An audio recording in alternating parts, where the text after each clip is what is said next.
In this video, you're going to learn how to avoid plagiarism with essential strategies.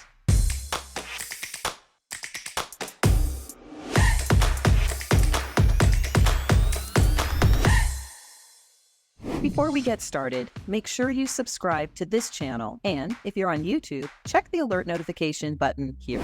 Writing can be a tricky business, especially when it comes to avoiding plagiarism. You want to respect others' work, but you're not sure how to avoid unintentional plagiarizing, especially with AI. No worries, Viveka has your back.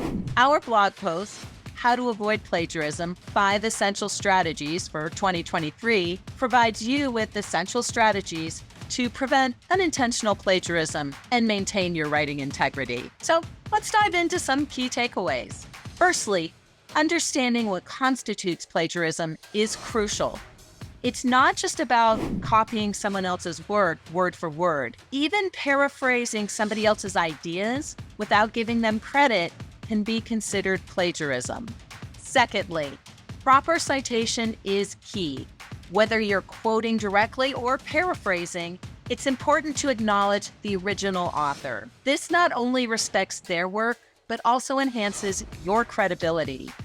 Lastly, consider using a plagiarism checker. These tools can help you detect any unintentional plagiarism, ensuring your work is original and properly cited. Ready to write with confidence and integrity? Click the link to read our blog post and learn more about avoiding plagiarism. Your journey to ethical and effective writing starts here. I'm Viveka von Rosen, Chief Visibility Officer with Viveka, helping you to be more productive and write more clearly in your business and in your life.